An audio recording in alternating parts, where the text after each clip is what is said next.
Bismillahirrahmanirrahim. Assalamualaikum warahmatullahi wabarakatuh. Ala musanniful kitab rahimahullah wa nafa'ana bihi wa bi ulumihi fid dharain. Allahumma iftah qulubana futuhana wa bi hikmatika warsir alaina bi rahmatika ya arhamar rahimin. Silakan.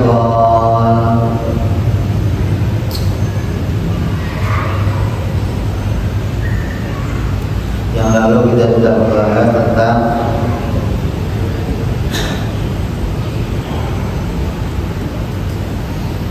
sifat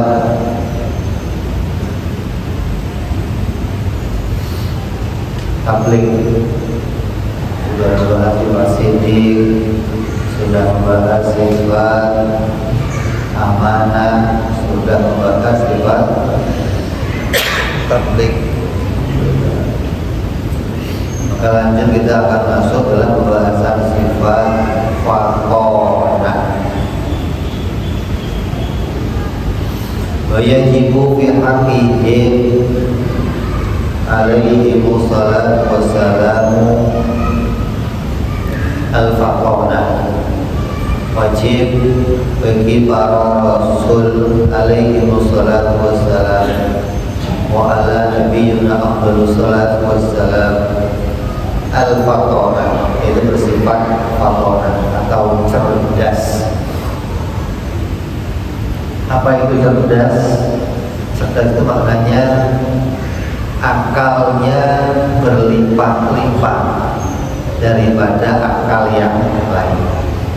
Dan Nabi itu diberikan oleh Allah akal yang memang sempurna akal dibandingkan manusia-manusia yang lainnya. Maka disebut fatonah. Maknanya apa? Wahia al-tayammudu li-ilzamil khusumi wa ibtali da'awihim al-batilah. Kemampuan atau kecerdasan Nabi yang diberikan Allah itu maknanya adalah kesiagaan bagi para nabi untuk mengalahkan musuh di dalam berdebat dan di dalam membatalkan pengakuan mereka yang batil.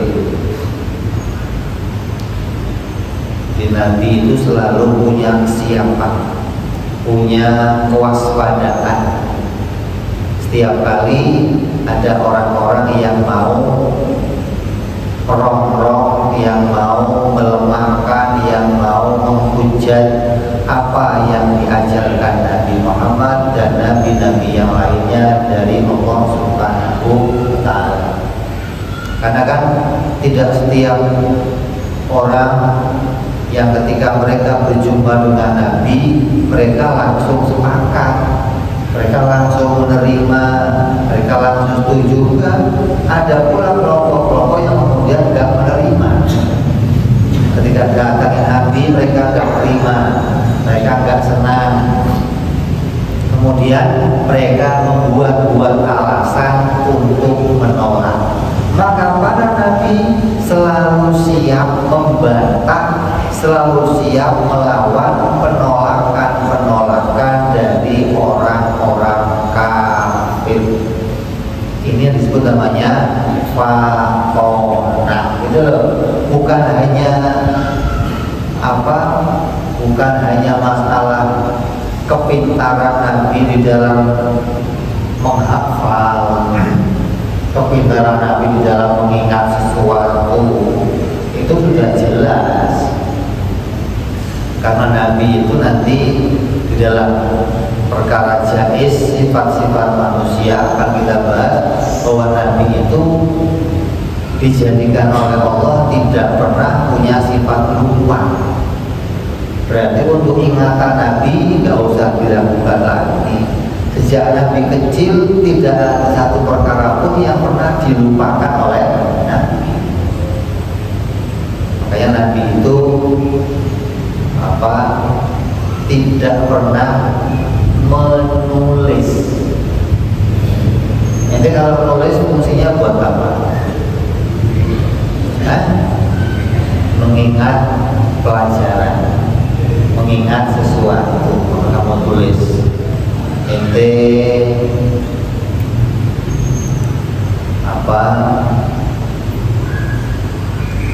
mendapatkan pelajaran biar kamu nggak lupa, kamu tulis. Ente utang piutang biar nggak lupa, ditulis. Yang penting kalau mau utangin orang, apa kalau kita utang sama orang? Kalau utang sama orang nanti nggak bakal tulis, lupa nggak apa-apa. Yang penting kalau mau utangin orang jangan sampai lupa berapa utangnya. Nabi nggak pernah menulis. Kenapa? Karena Nabi nggak pernah lupa. Makanya orang-orang Arab itu sampai Nabi itu akan hijrah ke kota Madinah, itu orang-orang Arab walaupun mereka orang-orang yang kafir, selalu mereka menitipkan barangnya kepada Nabi untuk keamanan. Uang, sertifikat, surat tanah, perhiasan itu dititipkan kepada Nabi agar mereka punya keamanan. Dan Nabi nggak pernah nyatet ini barangnya siapa, ini siapa, nggak pernah. Tapi ingat, oh ini punya si fulan, ini punya si fulan. Jika bicara keingatan Nabi udah nggak usah berapa lagi. Nabi nggak pernah melupakan sesuatu. Hingga teman-teman Nabi waktu Nabi kecil bermain pada teman kecil, setelah usia 50 tahun Nabi baru berjumpa lagi dan Nabi ingat, kamu dulu teman saya namanya ini, namanya ini. Ente ingat nggak kira-kira teman kamu yang kecil nih, kalau kamu pindah kota gitu, nggak pernah ketemu 50 tahun, pas ketemu lagi usia apa? Nabi nggak ingat, oh ente namanya apa? Kalau bicara ingatan Nabi,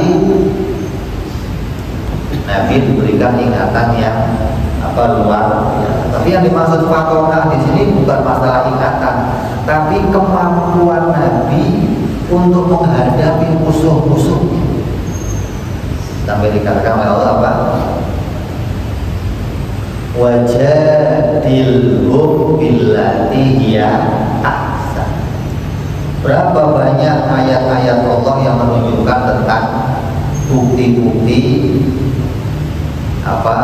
kecerdasan para nabi-nabi. Jadi ini loh yang disebut namanya fatonah. Nah, jadi bukan hanya kalau ada orang sekarang uji kecerdasan disebut akalnya jenius. Yang dimaksud jenius itu apa? Kalau mendapatkan pelajaran, diberitahu, dia cepat memahami. Nabi nggak hanya itu. Kalau itu sih nggak usah diragukan Nabi, nggak usah kita ragu, pasti Nabi memiliki hal-hal tersebut. Tapi yang dimaksud fatonah di sini adalah kecerdasan Nabi dalam membantah atau menjawab semua yang diragukan oleh orang-orang kafir.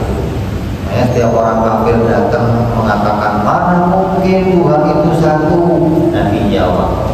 Ketika ada orang kafir mengatakan mana mungkin Tuhan mengutus manusia, Nabi bisa menjawab satu persatu. Ini yang disebut namanya fatonah. Lawannya dari sifat fatonah ini adalah sifat baladah. Baladah itu maknanya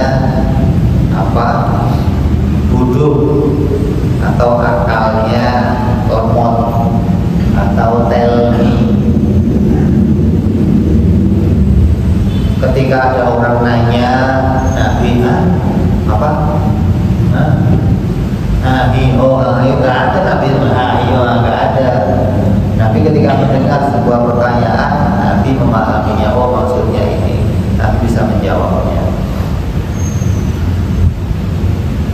Bedanya apa?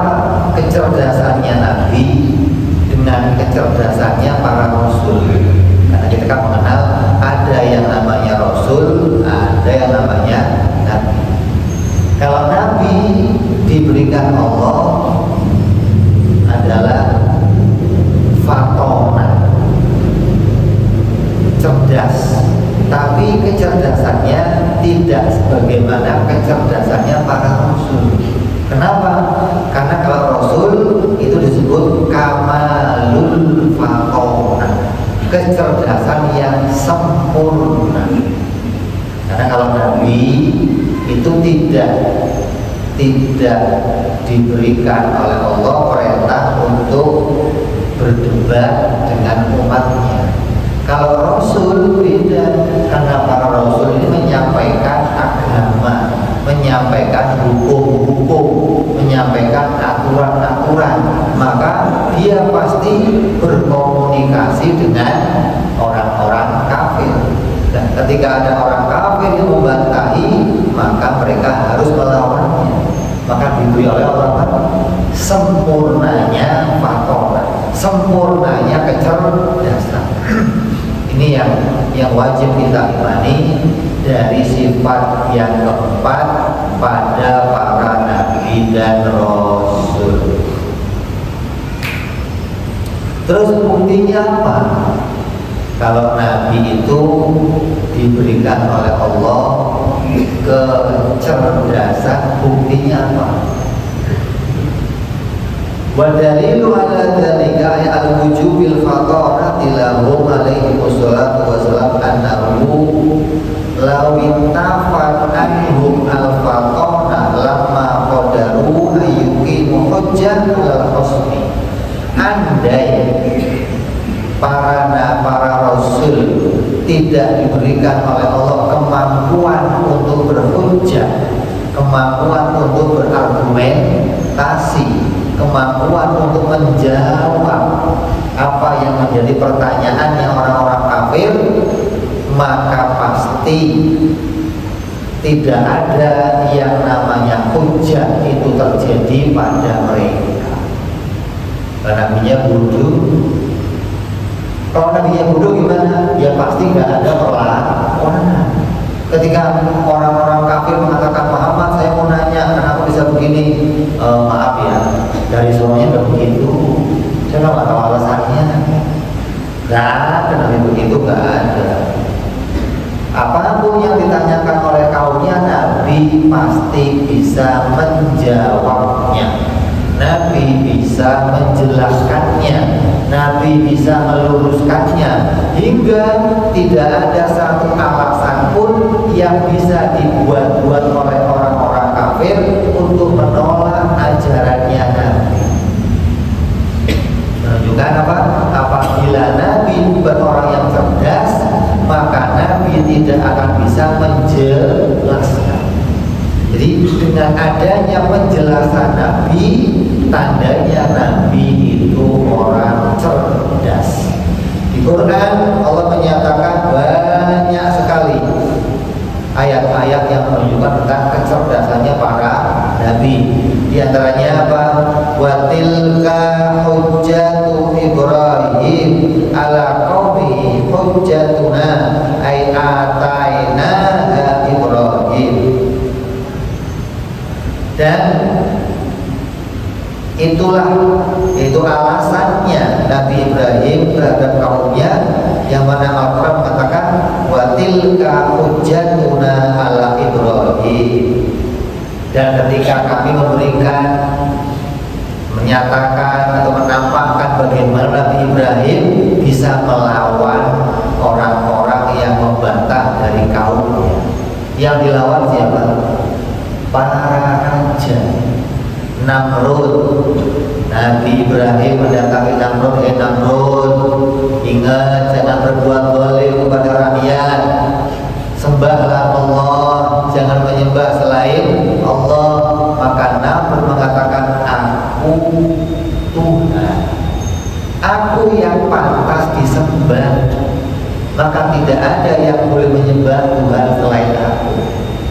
Maka Nabi Ibrahim mengatakan, kalau kamu Tuhan, berarti kamu yang menguasai segalanya dong. Iya, saya menguasai segalanya.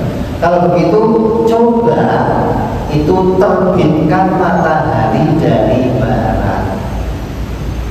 Oh, kalau itu saya nggak bisa loh, katanya itu menguasai semuanya. Kalau kamu menguasai semuanya berarti matahari kamu kuasai, bintang kamu kuasai, bumi kamu kuasai. Coba terbitkan matahari dari maka Namrud. Maka Namrud tanya, kalau Tuhanmu yang bagaimana Ibrahim? Tuhan saya yang bisa menghidupkan dan bisa mematikan. Maka Namrud mengatakan, oh kalau itu saya bisa. Maka Namrud mengambil 2 orang dari penjara, yang satu dilepaskan, yang satu dibunuh. Dan Namrud, yang saya lepaskan, saya hidupkan. Maka yang satu lagi, saya matikan. Saya juga bisa. Kata Namrud, oh enggak begitu. Ini yang sudah mati, coba kamu hidupkan. Oh kalau itu saya enggak bisa. Ini hujah-hujah Nabi Ibrahim kepada para raja-raja. Terus di Quran Nabi Ibrahim menunjukkan ketika, karena pada masa Nabi Ibrahim itu banyak kaumnya itu penyembah apa? Matahari, penyembah bintang, penyembah bulan. Gak hanya menyembah patung-patung saja. Makanya di Quran kita ketika Nabi Ibrahim mengingatkan kepada kaumnya, ketika kaumnya mengatakan bintang ini Tuhan, maka Nabi Ibrahim mengatakan, di mana kalau siang bintang itu? Ketika bulan, kemana bulan ketika siang hari? Maka kata kaumnya, oh kalau begitu itu matahari. Ketika malam hari kemana matahari waktu malam hari? Artinya apa? Tuhan itu yang selalu bisa menolong hamba-hambanya. Lah kalau Tuhan nongolnya siang hari doang, di malam hari hambanya butuh pertolongan, Tuhan kemana? Atau sebaliknya, Tuhan adanya malam hari doang, kalau siang hari bagaimana? Maka ketika ayat itu bicara, itu maknanya Nabi Ibrahim sedang menunjukkan bagaimana beliau melawan orang-orang kafir. Yang salah paham mengatakan tuh Nabi Ibrahim lagi mencari Tuhan. Hati-hati nih, bukan Nabi Ibrahim mencari Tuhan, mana ada Nabi nyari Tuhan. Emang Nabi gak kenal Tuhan? Nabi sejak lahir diberikan akal yang cerdas, hati yang luas, sehingga dia bisa mengenali siapa Tuhan pencipta alam semesta. Gak pakai nyari-nyari dulu. Nabi Ibrahim yang matahari ini yang paling gede, ini pasti Tuhan. Gak ada begitu, gak ada. Ayat itu menunjukkan Nabi Ibrahim mengajarkan bagaimana membantah orang-orang kafir tentang ketuhanan. Itu pula yang kita jadikan dalil apabila ada sesuatu yang tadinya gak ada terus jadi ada, maka itu pasti makhluk. Matahari kalau siang ada, kalau malam gak ada. Berarti dia mengalami perubahan, kadang ada, kadang tiada. Maka matahari adalah makhluk. Gitu kan? Begitu pula ketika Nabi Ibrahim menghancurkan patung, dia tinggalkan patung yang paling gede, maka Namrud marah. Ini bagian hujah. Ketika Nabi Ibrahim ditanya, Ibrahim, apa benar kamu menghancurkan patung-patung kami? Tanya aja yang paling gede. Kan yang paling gede yang pegang kampak. Mungkin yang gede cemburu, yang kecil-kecil ini dianggap Tuhan juga, dia nggak ingin, maka yang kecil dihancurkan sama yang gede. Kalau kamu pengen tahu, tanya aja yang gede. Namrud marah. Kenapa? Jangan menghina kamu Ibrahim. Mana mungkin patung bisa kami tanyai? Nah, kalau kamu tanya nggak bisa, ngapain disembah? Bikin manfaat enggak, bikin madorot juga enggak, ngapain disembah? Ini loh namanya patung. Dia bisa berhujah untuk membantai nabi-nabi orang-orang kafir hingga mereka bisa tersadar dan mau mengikuti agama yang disampaikan para nabinya. Ini fungsinya namanya hujah. Jadi tujuannya hujah itu apa? Bagaimana menyadarkan, bagaimana mengingatkan, bagaimana menjawab keraguan hingga mereka akhirnya mantap, oh ternyata ini bukan Tuhan, oh ternyata Tuhannya yang ini. Itu namanya hujah. Dan kecerdasan ini dimiliki oleh semua para nabi-nabinya Allah, para rasul-rasulnya. Begitupun Nabi Nuh. Nabi Nuh itu berdakwah berapa lama? 950 tahun itu dakwahnya. Nah, umurnya berapa? Banyak kan? Tahun dakwahnya aja 950 tahun. Nabi Adam aja usianya 1000 tahun. Nabi-nabi terdahulu itu memang Allah berikan postur badan yang gede-gede dan umur yang panjang. Maka Nabi Nuh dikatakan dalam Al-Quran, ya Nuh qad jaddaltana wa aqtarta jidalana. Hai Nuh, sungguhnya kamu telah berbantah dengan kami dan kamu telah memperpanjang bantahanmu terhadap kami. Nabi Nuh selama 950 tahun gak pernah putus-putusnya mengingatkan kaumnya. Ketika kaumnya membantah, dia lawan. Bantah lagi, dia lawan. Bantah, dia lawan. Sampai kaumnya jenuh. Nuh, ente ini gak pernah kalah. Tiap hujah dengan kami. Tiap hari ente bantahin kami. Udah gini aja lah, kami udah jenuh sama kamu Nuh. Kalau memang ente ini benar Nabi, kamu katakan kalau nggak mau ikut Nabi ada azab, coba turunkan azab yang seperti apa? Oh, baru Nabi Nuh ngaku, oh ya Allah, ini kaum saya udah nantang saya ya Allah, minta turun azab. Jadi bukan Nabi Nuh yang mau menghadap kaumnya, bukan kaumnya nantang, minta diturunkan azab kalau memang Nabi Nuh betul-betul utusan Allah.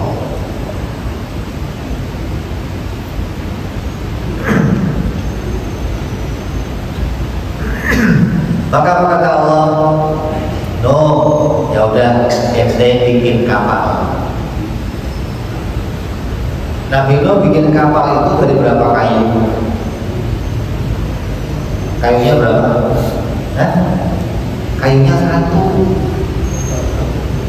Bayangkan pohonnya segede apa? Ini kayu biasa. Dibelah-belah kayu itu sampai jadi kapal segede itu. Nah, kalau Nabi Nuhnya aja tingginya 50 meter, masa pohonnya kecil? Nanti pohonnya ya segede masjid ini lingkarnya pohonnya. Sampai dikatakan siapa yang sanggup motong pohon itu sampai bawah pohon itu. Ada cerita bagaimana tentang kisah Nabi Nuh hingga sampai beliau membuat kapal yang bisa untuk mengangkut semua manusia dan hewan. Sampai Allah turunkanlah ada sebagai bukti Nabi Nuh adalah utusannya Allah. Ini namanya hujah. Begitupun Nabi Musa alaihissalam, ketika Nabi Musa hujah kepada Fir'aun, ya Fir'aun, kamu bukan Tuhan. Tuhan itu Allah, sembahlah Allah ya Tuhan. Wahai Musa, kata Fir'aun, apa? Saya Tuhan. Ana Rabbukumul A'la. Saya Tuhan di antara Tuhan-Tuhan kalian yang paling tinggi, maka saya Tuhan yang paling tinggi. Nabi Musa ngomong, kalau memang Fir'aun kamu Tuhan, lah terus bapak kamu Tuhannya siapa? Ringkas doang, dikit doang ngomongnya. Kalau kamu Tuhan, lah bapak kamu itu punya Tuhan enggak? Bingung Musa, bingung apa? Fir'aun. Kalau saya Tuhan, pencipta langit, pencipta dunia, ngatur semuanya, nah bapak saya kan lahir sebelum saya. Tuhannya siapa? Bingung Fir'aun. Fir'aunnya bingung dengan jawabannya sendiri gitu loh. Ketika Nabi Musa nanya itu, banyak orang-orang kemudian tersadar kalau Fir'aun ini bukan Tuhan. Jadi apa yang dilakukan oleh para nabi itu untuk membantai musuh-musuhnya hingga musuhnya sadar. Paling enggak kalau Fir'aunnya nggak sadar, kaumnya jadi sadar gitu loh. Maka banyak kemudian orang-orang yang masuk agama Islam. Jadi agamanya para nabi semua agamanya apa? Islam. Nggak ada nabi bawa agama selain Islam, nggak ada. Hanya saja syariatnya yang berbeda. Syariat Nabi Musa beda dengan syariat Nabi Ibrahim. Nabi Ibrahim beda dengan syariat Nabi Daud. Tapi nama agamanya sama, yaitu agama Islam. Begitu pula Nabi Isa yang membantai musuh-musuhnya. Begitu pula apa? Nabi kita Muhammad Sallallahu Alaihi Wasallam. Nabi Musa membantai musuh-musuhnya. Zaman Nabi Musa itu ahlinya apa? Kedokteran. Dijadikan zaman Nabi Isa itu banyak dokter-dokter yang ahli. Maka dia bisa menyembuhkan berbagai macam penyakit, hingga penyakit kolera, lepra itu bisa disembuhkan. Tapi mereka bisa menyembuhkan dalam waktu yang lama, butuh proses. Ketika ditanya Nabi Isa hanya menyentuhnya, orang-orang itu sembuh seketika. Itu hujah Nabi Isa. Itu buktinya saya adalah utusan Allah. Ada orang buta, orang dokter masa itu bisa menyembuhkan, bisa. Orang buta bisa disembuhkan. Tapi kalau orang gak punya mata, mau nyembuhinya gimana? Lalu matanya aja gak ada. Maka Nabi Isa ambil tanah, dilingkar-lingkar, dimasukin jadi bola. Itu dokter-dokter, kalau ini bukan dokter, ini mah kamu dokter lo gini. Gak ada dokter bisa bikin mata. Terus yang mati dihidupkan oleh Nabi Isa. Ini hujah-hujah Nabi Isa kepada kaum. Begitu pula kita Muhammad Sallallahu Alaihi Wasallam. Ketika Muhammad melihat kaumnya menyembah apa? Patung yang jumlahnya 360 patung yang ada di sekitar Ka'bah, Nabi Muhammad berhujah. Apa di antaranya? Muhammad, bagaimana kamu mengatakan Tuhan itu satu, sedangkan kami meyakini Tuhan itu ada banyak, dan yang banyak ini belum bisa memenuhi kebutuhan kami, Muhammad. Masih kurang. Bagaimana mungkin Tuhan yang satu tapi bisa memenuhi semua kebutuhan kami? Itu jangan mengada-ngada, Muhammad. Jadi kami tidak percaya kalau Tuhan cuma satu. Maka kata Rasulullah, beliau mengilustrasikan kalau kalian menjadi seorang Buddha. Buddha itu seorang apa? Hamba sahaya. Ketika seorang Buddha mempunyai 2 tuan, punya 3 tuan, maka Buddha itu akan bergantian mematuhi perintah tuannya. Selesai dari tuan yang satu, dia pindah tuan yang satunya. Tuan yang satu selesai, pindah ke tuan yang satunya. Maka Buddha ini akan bergantian melayani tuannya masing-masing. Lebih enak mana? seorang budak punya 2 tuan atau 3 tuan dengan budak yang hanya punya 1 tuan.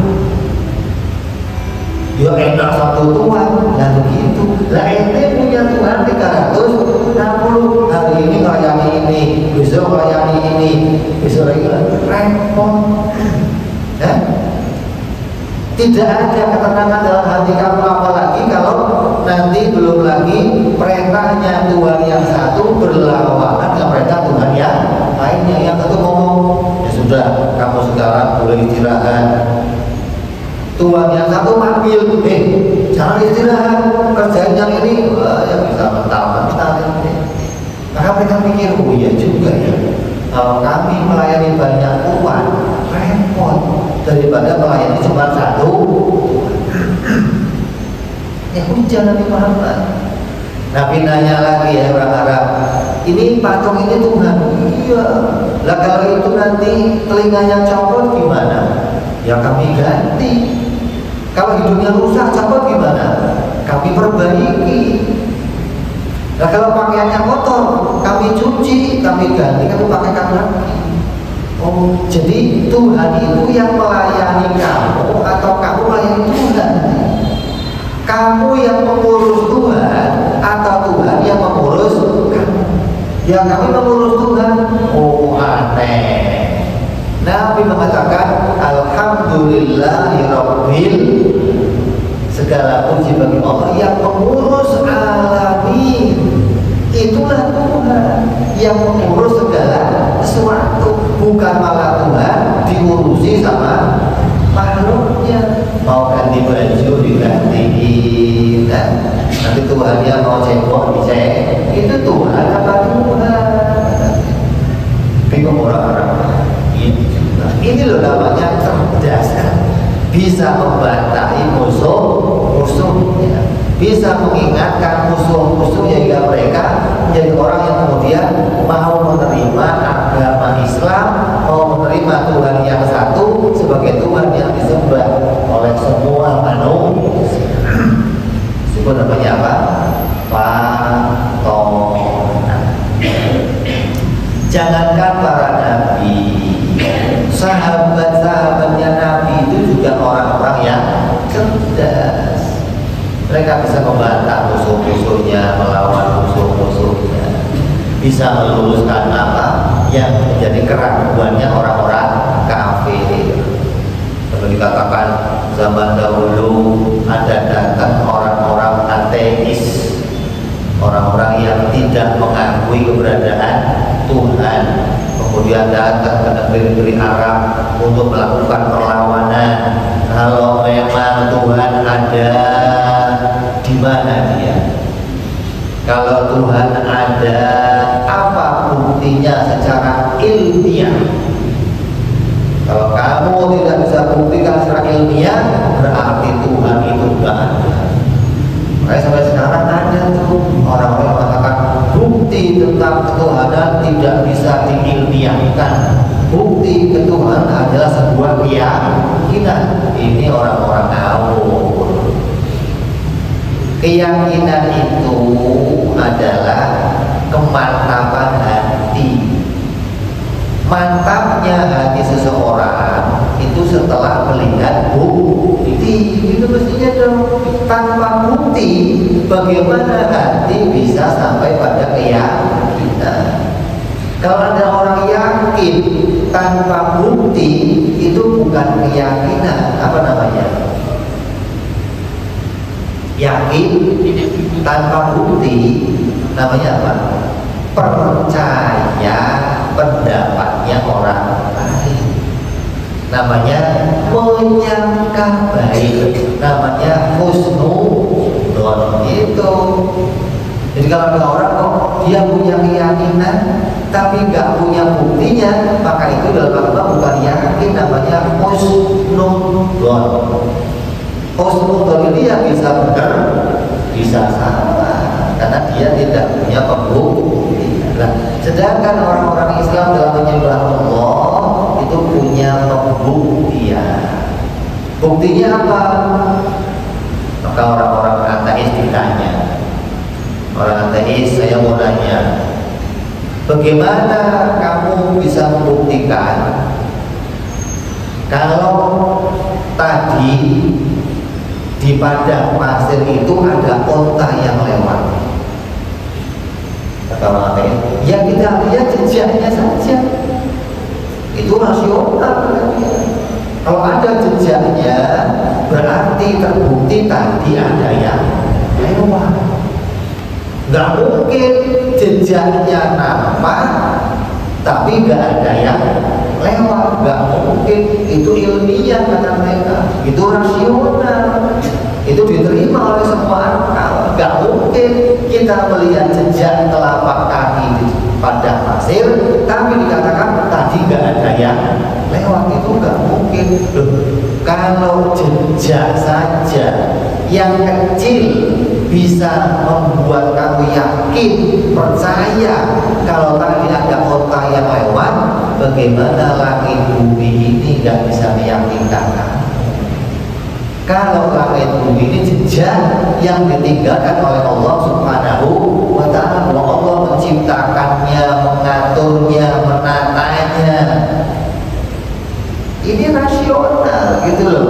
Oh, nggak bisa, langit bumi terjadi sendiri loh. Kalau jejak di pasir nggak terjadi sendiri.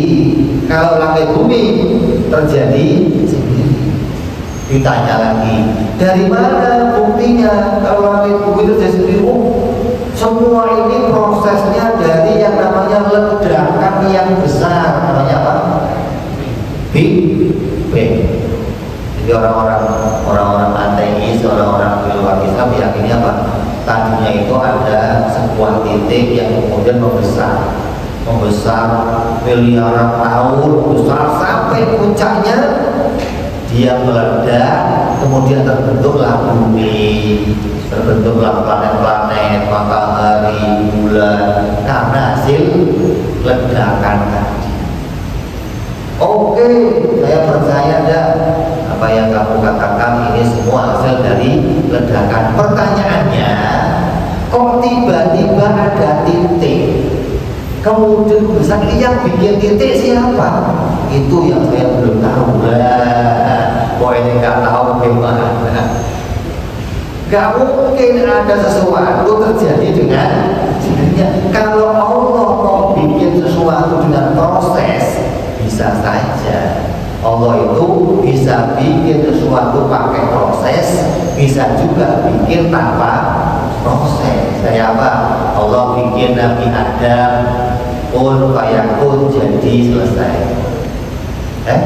Tapi Allah bikin kamu pakai proses. Ada bapak dulu, ada emaknya, terus dua-duanya makan kangkung, apa kangkung, pekangkang, mekungkung, maka jadilah anak. Kalau nggak kangkung, nggak jadi.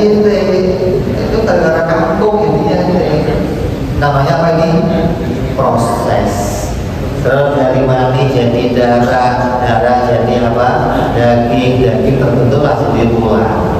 Coba dipikir, tulang kemudian diisi dari itu ada tulangnya, ada rambutnya. Bagaimana?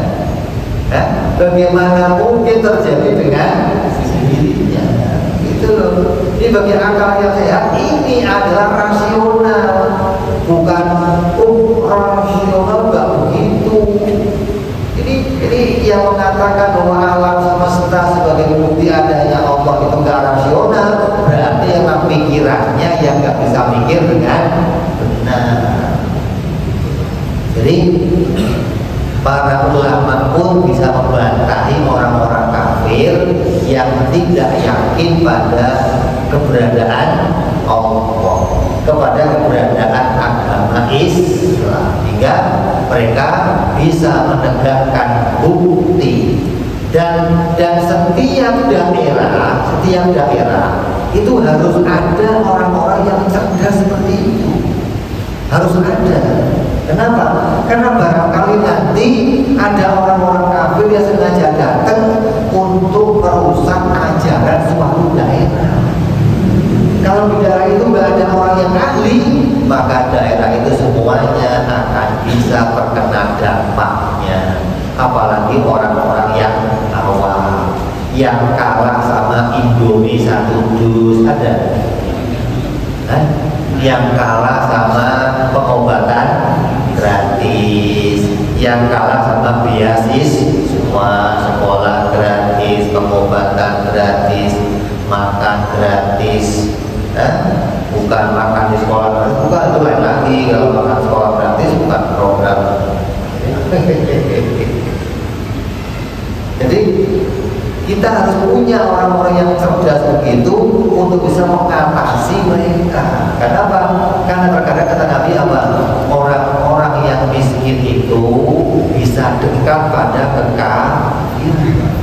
Kemiskinan bisa mendekatkan seseorang dengan kekafiran. Yang dimaksud adalah miskin pengetahuan. Maka harus ada di suatu daerah orang-orang yang menjaga mereka.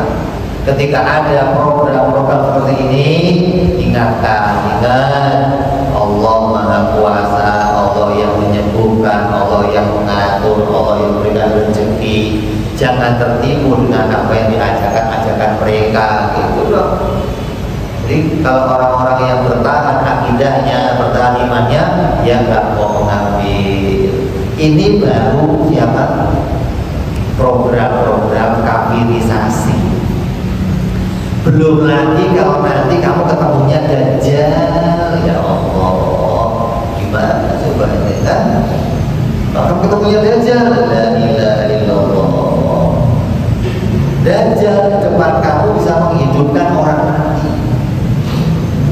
Dajjal di depan kamu bunuh bisa dirubah jadi makanan. Air laut ikannya diangkat semuanya bisa keluar. Dan dia ngaku sebagai Tuhan, gak takut-takut.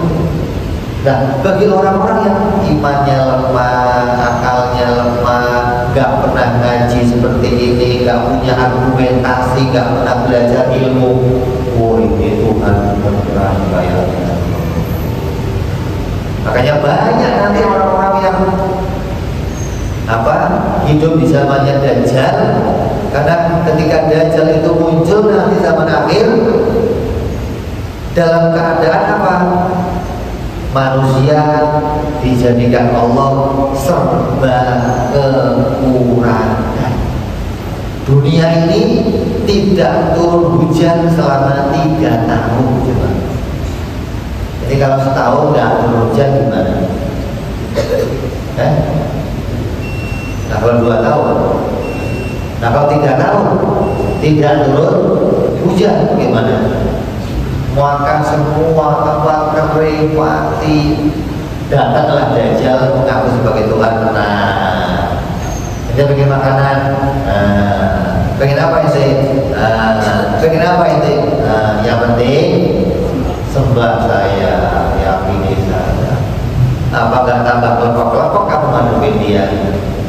Itu loh fungsinya kita ngaji, kita punya alasan kenapa saya menyembah Allah, apa bukti keberadaannya Allah, apa bukti kenabian Nabi Muhammad, apa bukti benarnya agama Islam. Dan dengan ilmu itu kita tidak akan berpaling kepada selain Allah, tidak akan mengakui agama selain agama Islam. Ini fungsinya hingga kita iman, ibadah kepada Allah dengan ketenangan, ketentraman, keyakinan, gak ada keraguan-raguan di dalamnya, insya Allah.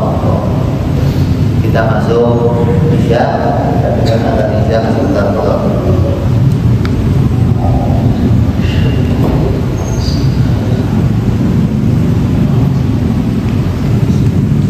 Allahu Akbar.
Selesai kita membahas tentang sifat-sifat yang wajib bagi para nabi dan rasul, jumlahnya ada 4, yaitu wajib sidik, amanah, tabligh, dan fardhah. Lawannya juga 4. Mustahilnya para nabi berbohong, berkhianat, menyembunyikan berita Allah, dan mustahilnya mereka bodoh.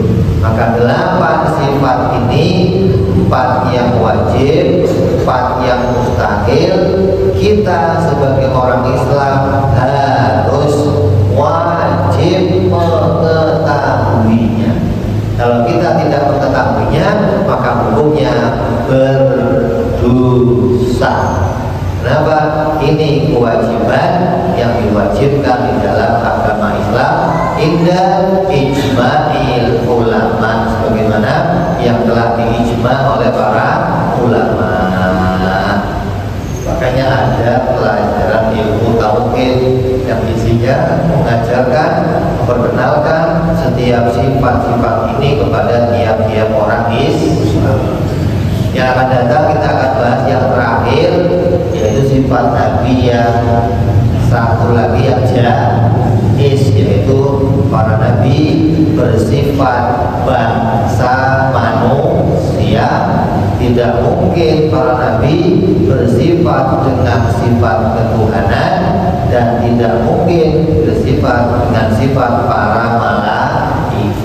Insya Allah kita akan bahas perjumpaan yang akan datang. Barangkali ada yang mau bertanya, silakan.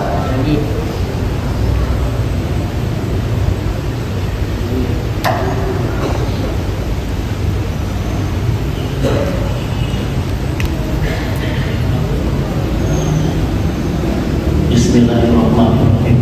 Assalamualaikum warahmatullahi wabarakatuh. Ini bertanya, hamba-hamba yang muslim dan beriman dan berbuat baik di dunia, insya Allah akan selamat di akhirat dan masuk surga. Sebaliknya, orang kafir yang tidak beriman dan berbuat maksiat di dunia, celaka di akhirat dan pasti itu masuk neraka. Itu janji Allah. Yang saya tanyakan, ketika Nabi Muhammad SAW mengatakan kepada sahabatnya di kala itu, barang siapa kaum lelaki yang tidak sholat berjamaah di masjid 5 waktu akan dibakar rumahnya. Mungkin ada contoh lain, misalnya orang itu punya utang dan Nabi tidak akan menyolatkan. Yang saya tanyakan, apakah kalau mereka tidak melakukan itu, apakah Nabi mau melakukannya? Atau mau tidak mendengarkannya, misalnya kala itu, apakah Nabi Muhammad SAW akan melakukan hal itu, misalnya membakar rumahnya, atau tidak mau menyolatkannya? Mohon penjelasannya. Assalamualaikum warahmatullahi wabarakatuh.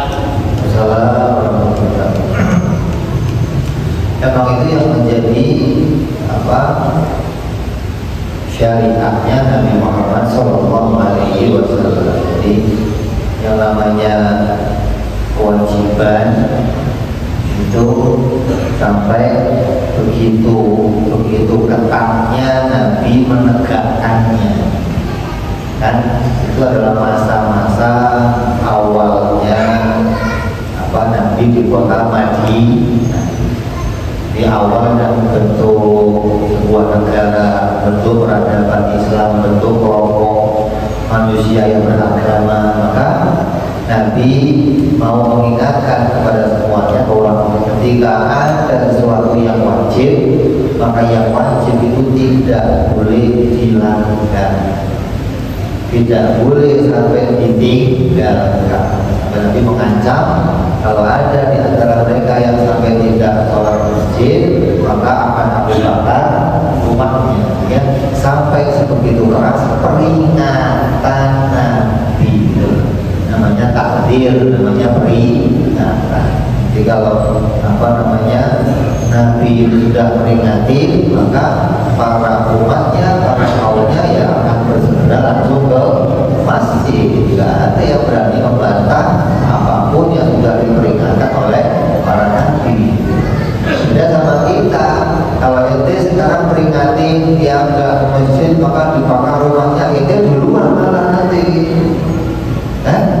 Ente pulang bisa dengan hidupnya, tidak ke belakang hidup kamu. Kenapa? Berada pada situasi yang berbeda. Makanya zaman yang sekarang ini ulama mengatakan, ada yang mengatakan sholat berjamaah di masjid, ada yang mengatakan hukumnya sunnah muakkad, ada yang mengatakan fardu kifayah. Ketika sudah ada yang mengerjakannya, maka satu kampung gugur kewajiban. Dalam masa itu orang Islam sedikit, gitu. Hanya komunitas itu. Jadi mana yang nggak sholat kelihatan. Kan Nabi kalau habis sholat pasti menghadap belakang dilihat. Yang nggak hadir siapa ditanya, bulan kemana nggak hadir? Oh sakit ya Rasul, oh iya. Bulan kemana? Tapi tahu gitu loh. Karena jumlahnya sedikit. Nah, ketika umat Islam sudah mendunia sekarang ini, maka ulama sudah berijma bahwa hukumnya sholat berjamaah fardu kifayah. Ketika sudah ada yang mewakili, maka yang lain sudah tidak ikut berdosa. Tapi kan satu kampung itu gak ada berjamaah, maka satu kampung itu semuanya dosa. Sama dengan tadi, kalau ada orang meninggal, Nabi gak mau menguburkannya, kalau ada orang yang punya hutang, Nabi gak mau menyolatkannya, itu kan hukuman. Artinya sebagai peringatan bahwa orang-orang yang mulia itu harus menjaga kehormatannya, dan peringatan jangan sampai orang itu melakukan hal-hal yang melanggar, yang sampai tidak punya dirinya menjadi orang yang tidak punya kehormatan. Ketika dia kok berani berhutang, maka dia harus berani punya jaminan. Kalau dia nggak punya jaminan, ketika dia berhutang, maka dia nggak akan mampu membayar. Walaupun hutang itu bukan hal yang wajib, bukan hal yang mubah, tapi membayarnya hukumnya wajib. Nah, ketika dia nggak mampu bagaimana? Maka dia termasuk orang-orang yang melanggar hukum. Maka Nabi atau ulama yang besar nggak boleh menyolatkannya. Jadi orang-orang yang melanggar hukum yang wajib. Sama dengan orang yang matinya bunuh diri, orang yang matinya minum arak, sama hukumnya. Kiai nggak boleh menyolatkannya. Kenapa? Sebagai hukuman bahwa orang ini melanggar hukuman yang berat. Tapi kalau di kampung saya, ketika ada orang yang begitu, kiai sholat semua. Ditanya, Pak Kiai, kok ikut nyolatin? Saya bukan kiai. Yang kiai si anu, yang kiai itu bukan. Padahal di agama diperintahkan demikian, untuk apa? Peringatan kepada orang yang lain agar jangan sampai seperti itu. Karena beruntung-beruntungnya orang ketika dia mati, ulama menyolatkannya, ulama menguburkannya, ulama ikut membawa jenazah. Itu beruntung-beruntungnya orang. Kalau sekarang orang mati, dia tidak disolat sama ulama, ulama ikut mengubur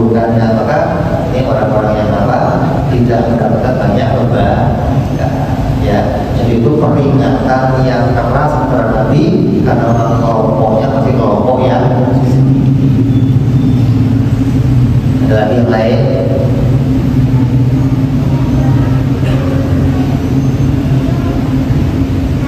Assalamualaikum warahmatullahi wabarakatuh. Waalaikumsalam warahmatullahi wabarakatuh. Mau tanya, masalah Nabi Muhammad itu tidak bisa baca tulis, itu kenapa? Mohon penjelasan. Kan dikatakan Nabi dalam hukum Nabi itu memang dilarang membaca dan dilarang menulis. Saya mau nanya, orang yang membaca itu untuk apa? Kan mendapat informasi. Nanti baca buku, nanti baca si Anu masih berita begini, si Anu berita begini.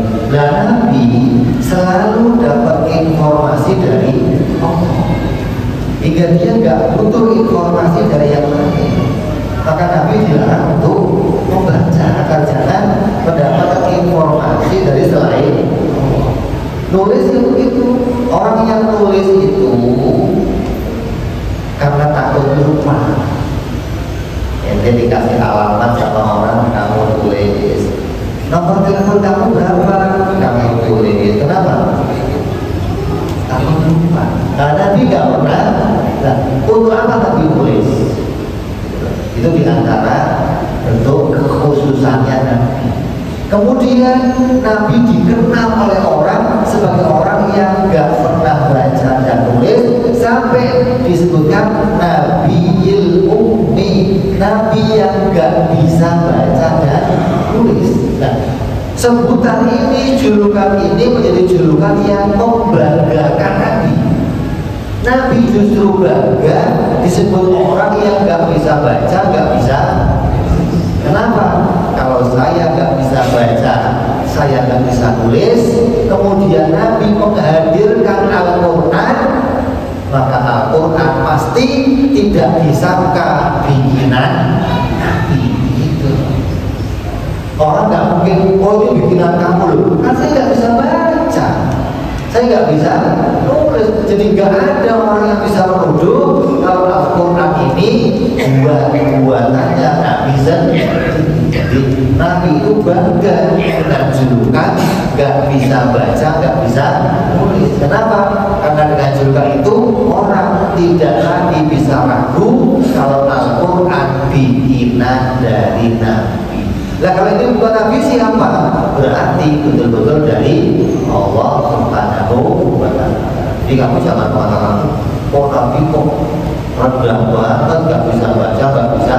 Oh, justru itu menguntungkan, gitu loh. Hingga orang nggak punya celah, nggak punya jalan untuk menuduh Nabi menjadi orang yang membuat Al-Quran. Orang akan yakin bahwa semua yang disampaikan Nabi betul-betul itu dari Allah Subhanahu wa Ta'ala. Nabi nggak pernah belajar ilmu sama orang, nggak pernah ngaji sama kiai, nggak pernah ngaji sama pendeta.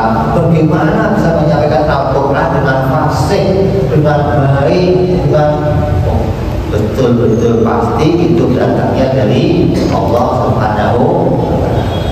Yang belum kira-kira. Jadi justru karena Nabi nggak bisa baca, nggak bisa nulis, itu bentuk salah satu keistimewaannya Nabi. Beda sama nabi-nabi yang terdahulu. Nabi Musa bisa dia boleh baca. Nah, dia orang-orang yang tinggal di kerajaan. Nabi Isa bisa baca, bisa nulis, tapi hanya Nabi Muhammad yang diberi oleh Allah keistimewaan tidak boleh baca dan tidak boleh tulis, dan tidak punya celah bagi orang menuduh Nabi membuat Al-Quran, membuat hadis. Kenapa? Karena dia tidak punya kemampuan menulis dan membaca. Oh, ada yang lain lagi kira-kira? Udah? Masalah Palestina. Palestina, kenapa? Yaitu sebagai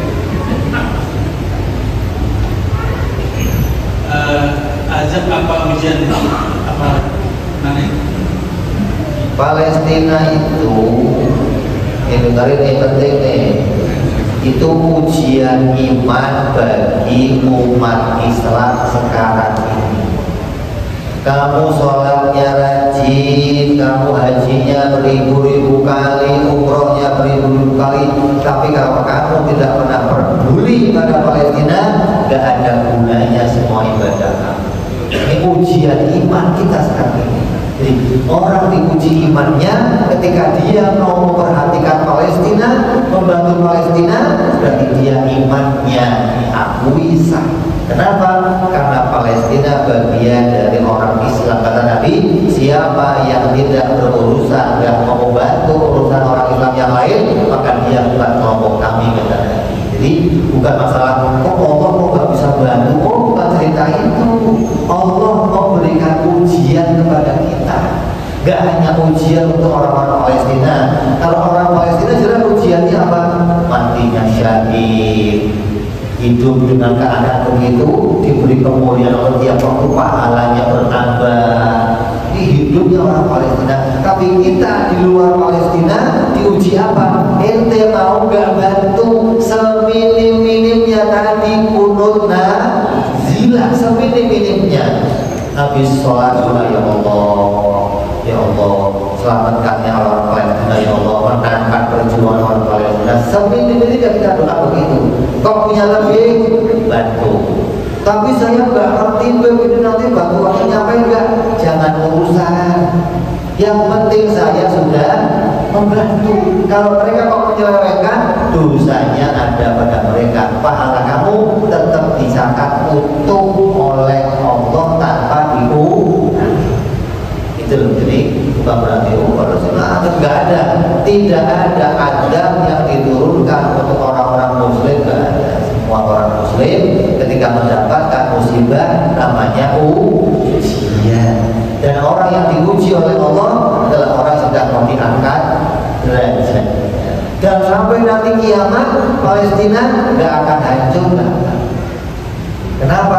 Karena Palestina tempat sejarah tertulis dari awal sampai akhir kiamat nanti. Di situ akan turunnya Nabi Isa, di situ akan kumpulnya para nabi-nabi, di situ akan dimatikannya Dajjal.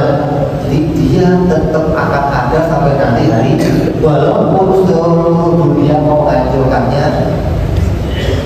Kenapa? Allah melindungi orang-orang Palestina.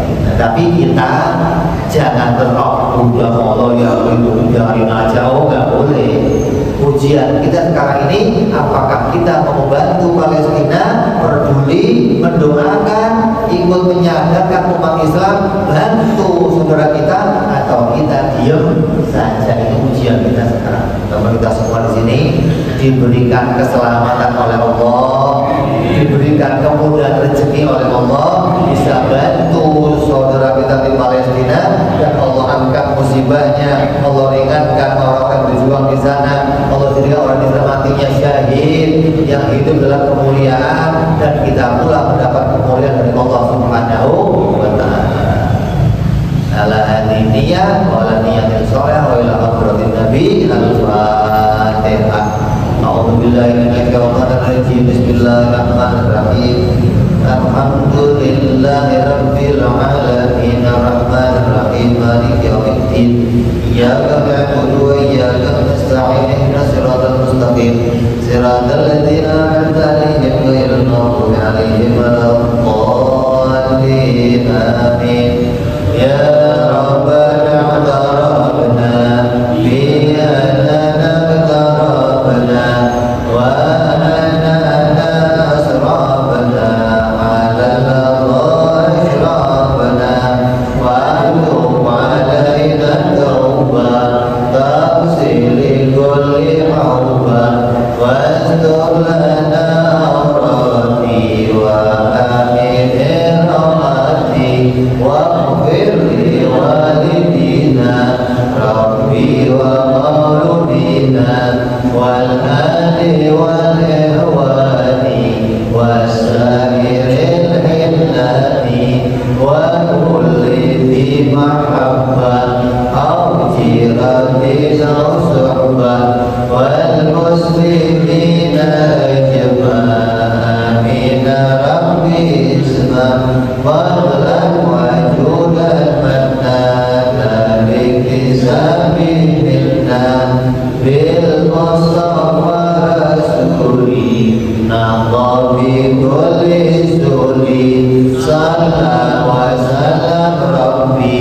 عليه عند الحب وآله وصحبه عداد طرز السحب والحمد لله